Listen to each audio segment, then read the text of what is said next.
It was a dark and stormy night. A group of 5 friends decided to spend the night in an abandoned house that was rumored to be haunted. They had heard stories of people disappearing or going insane after entering the house, but they did not believe them. They thought it would be a fun adventure and a chance to prove their courage. They parked their car near the gate and walked towards the house. The house looked old and decrepit, with broken windows and peeling paint. The front door was locked, but they found a way to break in through a window. They entered the house and explored the rooms with their flashlights. They saw dusty furniture, cobwebs, and faded portraits on the walls. They also noticed strange symbols and writings on some of the doors and walls, but they did not pay much attention to them. They decided to split up and look for a place to sleep. 2 of them went upstairs, 2 of them stayed on the ground floor, and 1 of them went to the basement. They agreed to meet back in the living room in an hour. The 2 friends who went upstairs found a bedroom with a large bed and a fireplace. They thought it was cozy and decided to sleep there. They lit a fire and settled in the bed. They started to chat and laugh, but soon they heard a loud thud from the closet. They got scared and opened the closet door. They saw a skeleton hanging from a rope with a note pinned to its chest. The note read, "I couldn't take it anymore. The voices, the visions, the nightmares. They drove me to madness. This house is evil. It will consume you too. Get out while you can." The 2 friends screamed and ran out of the room. They tried to find their way back to the living room, but they realized that the house had changed. The corridors were longer and darker, and the doors were locked or led to nowhere. They felt like they were trapped in a maze. They heard whispers and footsteps behind them, but they could not see anyone.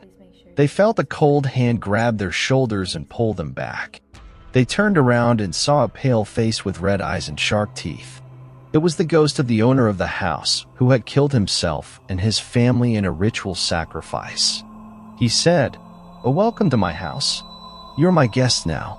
You will never leave. You will join me and my family in death." The 2 friends screamed again and tried to run, but it was too late. The ghost grabbed them and dragged them into the darkness.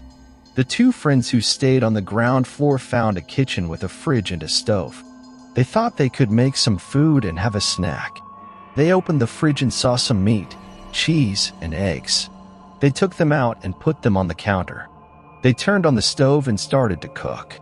They did not notice that the meat was rotten, the cheese was moldy, and the eggs were bloody. They also did not notice that the fridge door had closed behind them and locked itself. They finished cooking and sat down to eat. They took a bite and realized that the food was disgusting. They spat it out and looked at it. They saw maggots, worms, and flies crawling out of the food. They felt sick and vomited. They tried to open the fridge door, but it was stuck. They banged on it and shouted for help, but no one heard them. They heard a voice from the fridge say, "You are what you eat. You ate my flesh, my blood, my soul. Now you will become part of me. You will rot and decay in my fridge." The 2 friends cried and begged for mercy, but it was no use. The fridge door opened and a swarm of insects flew out and attacked them. They bit and stung them all over their bodies. They felt their skin and flesh being eaten away. They died in agony. The friend who went to the basement found a library with a lot of books and a desk. He thought he could read some books and learn something new. He picked up a book and opened it. It was a book of spells and curses. He thought it was interesting and decided to read more. He found a spell that said, "To summon a demon, draw a pentagram on the floor with blood, light 5 candles at the corners, and recite the following words. I invoke thee, almighty demon, to appear before me and grant me thy power. I offer thee my soul as a token of my loyalty. Come forth and manifest thyself." He thought it was a joke and decided to try it. He found a knife and cut his hand. He drew a pentagram on the floor with his blood. He lit 5 candles and placed them at the corners. He recited the words of the spell. He expected nothing to happen, but he was wrong. He heard a loud roar and saw a flash of light.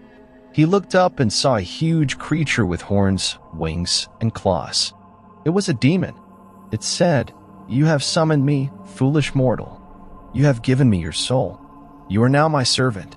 You will do my bidding and obey my commands. You will suffer and burn in hell for eternity." The friend was terrified and regretted his actions. He tried to escape, but the demon was faster. The demon grabbed him and lifted him up.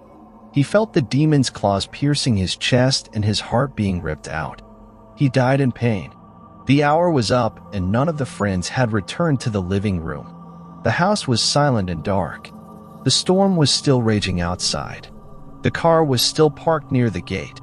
The gate was locked and had a sign that said, "Beware of the haunted house. Enter at your own risk."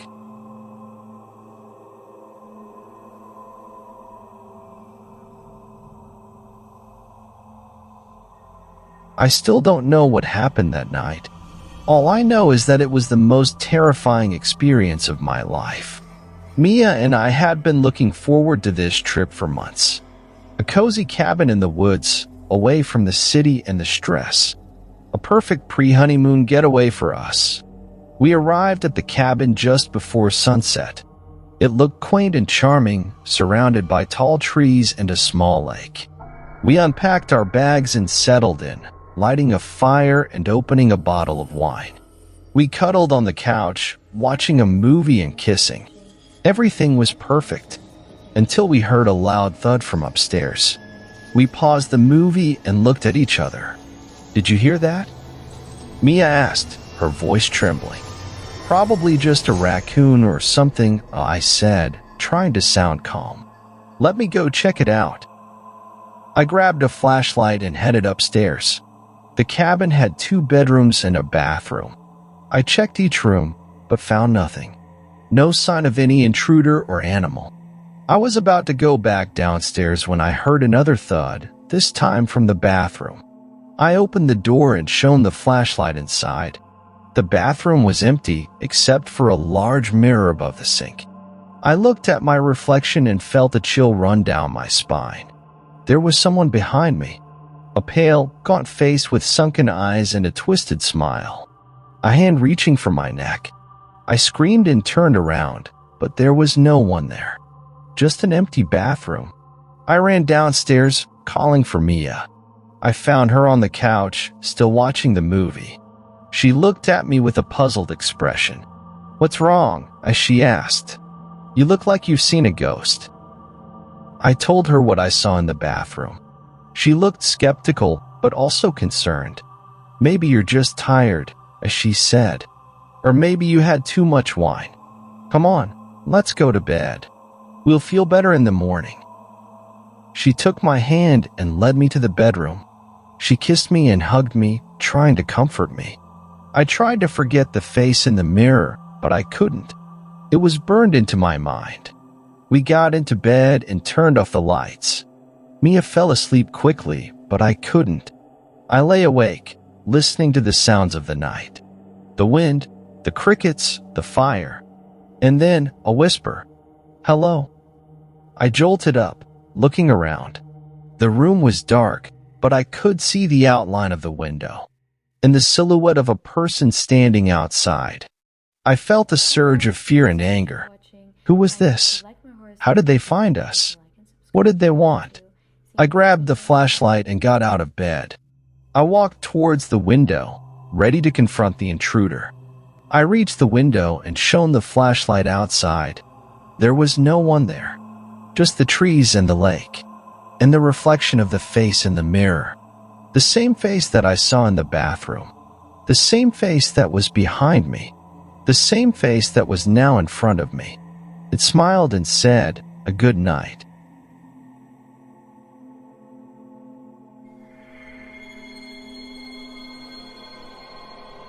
I never liked the basement of our new house. It was dark, damp, and smelled of mold. But I had no choice but to go down there when my parents asked me to fetch some boxes from the storage room. They were busy unpacking and setting up the furniture upstairs, and I was the only one who knew where the boxes were. I grabbed a flashlight and headed to the basement door. I opened it and felt a cold draft of air hit my face. I shivered and turned on the flashlight. The stairs creaked as I descended into the gloom. I reached the bottom and looked around. The basement was divided into several rooms, some with doors and some without. The storage room was at the far end, next to a laundry room. I walked past the other rooms, trying not to look inside. I had a feeling that something was watching me from the shadows. I heard a faint noise, like a whisper, coming from one of the rooms. I stopped and listened. It sounded like a voice, but I couldn't make out what it was saying. It was low and raspy, and it seemed to be getting louder. I felt a surge of fear and ran to the storage room. I opened the door and quickly found the boxes my parents wanted. I grabbed them and turned to leave. But as I did, I heard the whisper again, this time louder and clearer. "Stay with us." I froze and looked around.